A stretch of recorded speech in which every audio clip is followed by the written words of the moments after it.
Good morning student. आज class 11 में सरल रेखा 10.3 10.2 तक कल ख़त्म कर दिया था।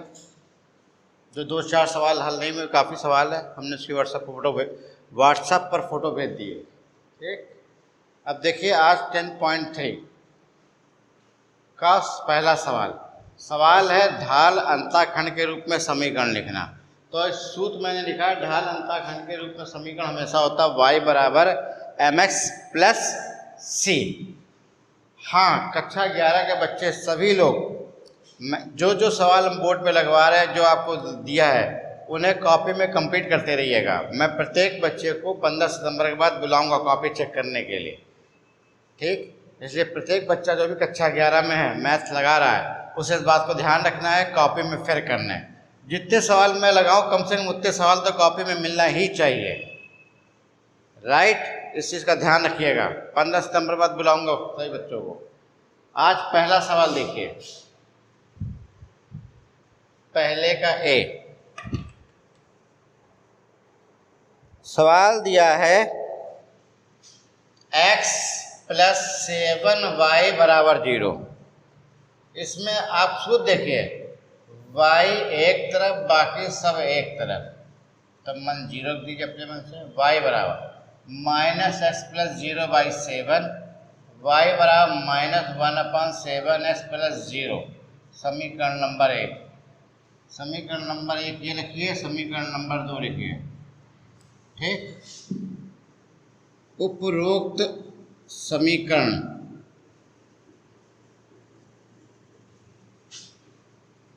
ढाल अंताखंड के रूप में है। अब समीकरण 1 की समीकरण 2 से तुलना भी कर दीजिए। तुलना करने पर तो m बराबर -1/7, c बराबर 0। इसको बोलते हैं ढाल। m बराबर -7, इसको बोलते हैं y अक्ष पर अंताखंड की माप c बराबर 0। ये आपका पहला सवाल हो गया। सवाल नंबर 2 का ए, आप सुनिए, अंताखंड के रूप में समीकरण चाहिए। अंताखंड के रूप में समीकरण वो होता है x/a प्लस y/b बराबर 1। समीकरण नंबर 1।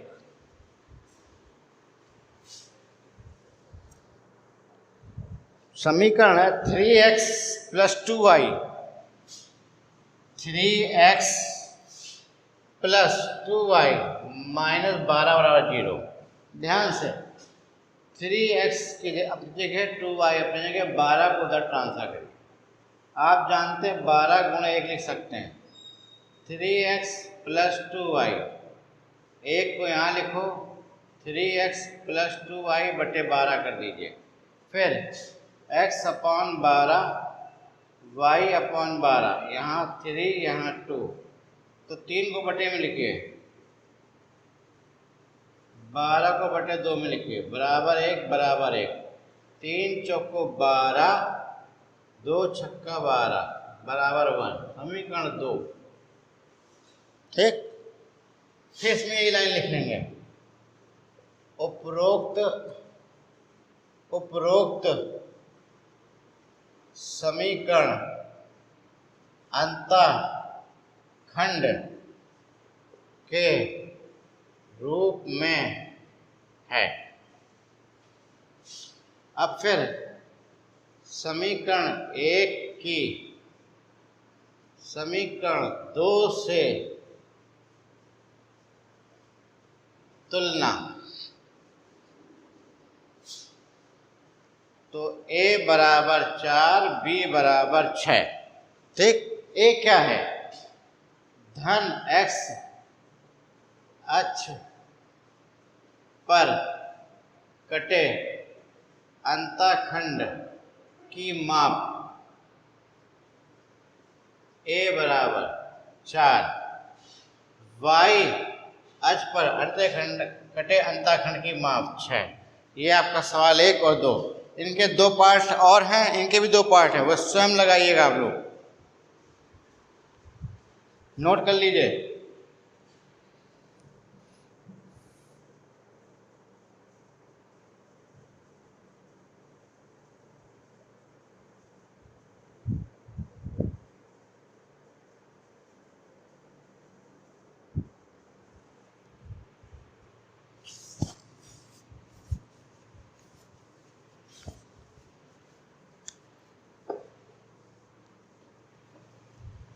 सवाल नंबर 3 ए। अब यहाँ पर ध्यान दीजिए, लंब रूप में समीकरण, लंब समीकरण के रूप में क्या होता है, x cos theta plus y sin theta बराबर p। समीकरण नंबर 1 दिया गया समीकरण लिखिए, x minus root 3y plus 8 कुछ पार ले जाइए पहले, x माइनस रूट 3y बराबर माइनस 8। ये चिन्ह कभी माइनस का नहीं होना चाहिए, तो माइनस का गुणा करेंगे, minus x plus root 3y बराबर 8। अब x का गुणांक कितना है, 1। यहाँ लिखिए x का गुणांक a बराबर -1, y का गुणांक b बराबर रूट 3, तो r बराबर a² प्लस b²। तो यहाँ देखिए -1 का वर्ग रूट 3 का वर्ग, तो आपका आ जाएगा 1 प्लस 3 बराबर 4 बराबर 2। तो 2 का दोनों पक्षों में भाग देने पर -x रूट 3y बटे 2 इधर भी बटे 2 इधर भी, तो -1/2 x रूट 3/2y बराबर 4। अब देखिए इसे cos 1/2 मान किसका होता है, cos का, माइनस cos 60 प्लस ये sin 60 y बराबर 4। अभी गौर करिए, ये माइनस चिन्ह यहाँ माइनस चिन्ह नहीं है, तो आप जानते हैं sin 180 माइनस थीटा, यहाँ लिखिए cos 180 minus 60x plus sin 180 minus 60 y बराबर 4। तो ये आ गया cos 120 प्लस sin 120 y बराबर 4। अब समीकरण नंबर 3 कायम है, लंब रूप में है।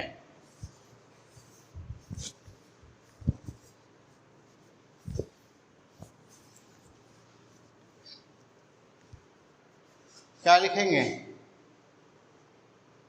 उपरोक्त समीकरण लंब समीकरण के रूप में है।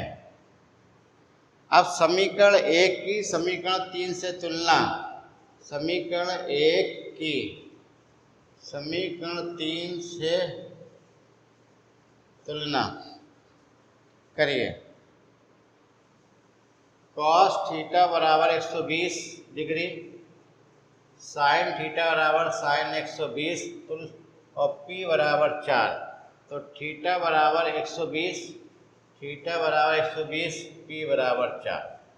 जो कोण होगा वो बराबर ही होना चाहिए, तभी हम तुलना कर पाएंगे। ठीक, इसमें मूल बिंदु से दूरी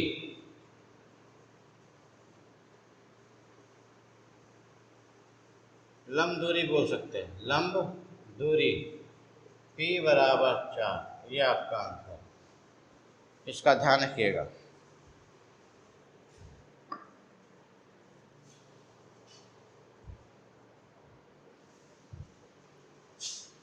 नोट कर लीजिए।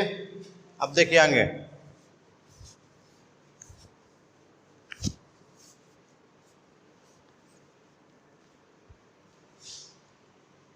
सवाल नंबर 4।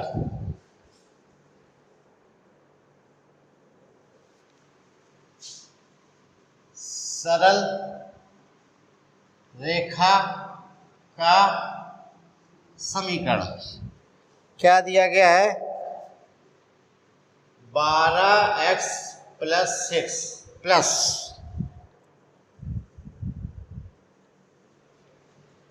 यहाँ बराबर 5y - 2। आपको मालूम होगा जो सरल रेखा का समीकरण होता है वो होता है ax + by + c। तो पहले गुणा करके संतुलित करें। 12 का गुणा x में करेंगे तो 12x, 12 × 72, 5y 5 × 10, 12x - 5y + 72 + 10 बराबर 0। 12x - 5y 72 + 10 82 बराबर 0। समीकरण 1। ठीक। अब सूत्र याद कर लीजिए। बिंदु x, y से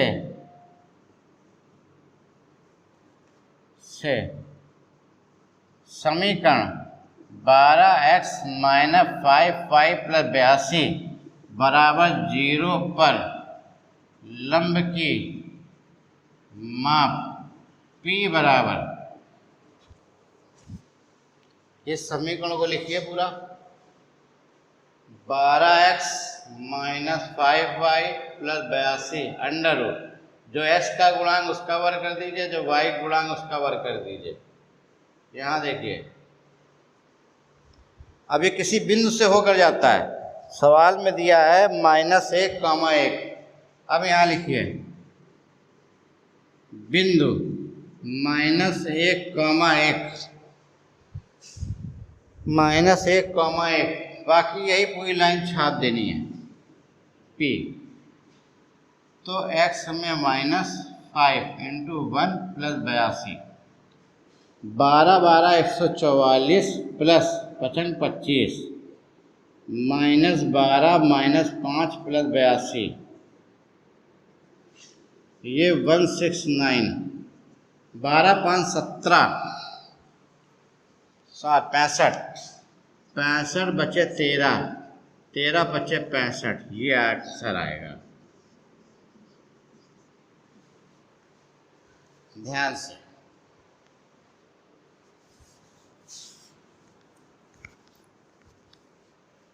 इस सवाल को नोट कर लिए, चौथे नंबर को।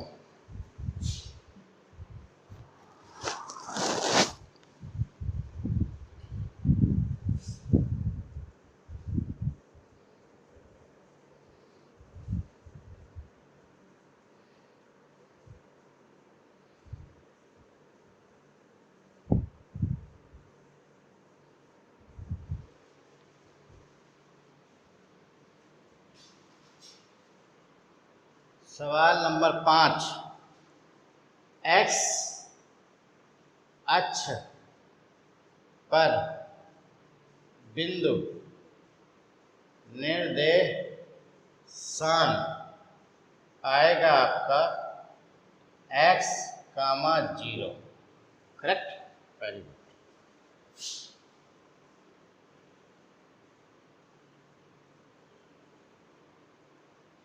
और लंब की माप P बराबर दिया है 4, और सरल रेखा का समीकरण दिया x/3 y/4 बराबर 1। सवाल नंबर 5 ध्यान देख लीजिए, क्या दिया गया है? x अक्ष पर बिंदु, तो मान लिया x अक्ष पे x होगा, y 0 होगा। फिर आपका दिया x, फिर दिया है लंब की माप 4, फिर दिया है सरल रेखा समीकरण x/3 + y/4 बराबर 12। आप ध्यान दीजिए, पहले एलसीएम लीजिए। यहाँ 4x, यहाँ 3y बराबर 1। ठीक, फिर 4x प्लस 3y बराबर 12। ये दूरी जो पॉजिटिव रहनी चाहिए, बाकी इनको नेगेटिव हो जाए कोई दिक्कत नहीं, ये उधर ट्रांसफर कर दो। -4x माइनस 3y प्लस 12 बराबर 0। ये आपका सरल रेखा समीकरण बन गया। अब इस सवाल को देखिए, उसके बाद यहाँ पे आइए, यहाँ बिंदु x, y से सरल रेखा समीकरण सही करिए। -4x माइनस 3y प्लस 12 बराबर 0 पर लंब की माप।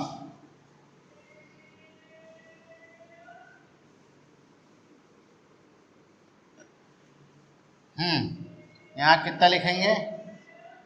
-4x माइनस 3y 12 बटे अंडर रूट माइनस s का गुणांक माइनस y का गुणांक।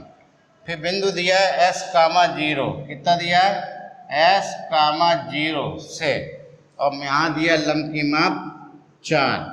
यहाँ -4s की जगह x, y की जगह 0 प्लस 12, यहाँ 16 प्लस 9 4 -4x प्लस 12 बटे 25 4 बराबर 4x प्लस 12 बटे 5। फिर इधर लीजिए, 4 का गुणा 5 में करूँगा बराबर -4x प्लस 12, 5 चौको 20 माइनस 12 बराबर -4x। 8 -4 का भाग दे दीजिए, 4 दूनी 8 -2 बराबर x। बिंदु आपका आ जाएगा -2, 0। ये रहा आपका आंसर। एक्स पर बिंदु निशान का उसने, तो हमने लिख दिया एक्स पर रहेगा, वाई पे 0 तो 0 कर दिया। लंब की माप 4 दिया। सरल रेखा का समीकरण x/3 प्लस y/4 बराबर 1। तो इसको संतुलित कर लिया, ax plus by plus c के रूप में बना लिया। ये हमेशा दूरी जो है पॉजिटिव होनी चाहिए, ये नेगेटिव है, इनको नेगेटिव कर दिया। फिर वही लाइन बिंदु x y के समीकरण पर लंब की माप, फिर बिंदु दे दिया और फार्मूला लगा दिया, हल कर दिया, तो इसका मान निकल आया। तो ये बिंदु आपके हो गए -2, 0। करेक्ट। आज 1 से 5 सवाल तक लगाया मैंने, क्वेश्चन नंबर 1 to 5। बाकी कल बताया जाएगा, और प्रयास करें आप जो लोग लगा सकते हो और आगे लगाइएगा। क्लियर? चलिए।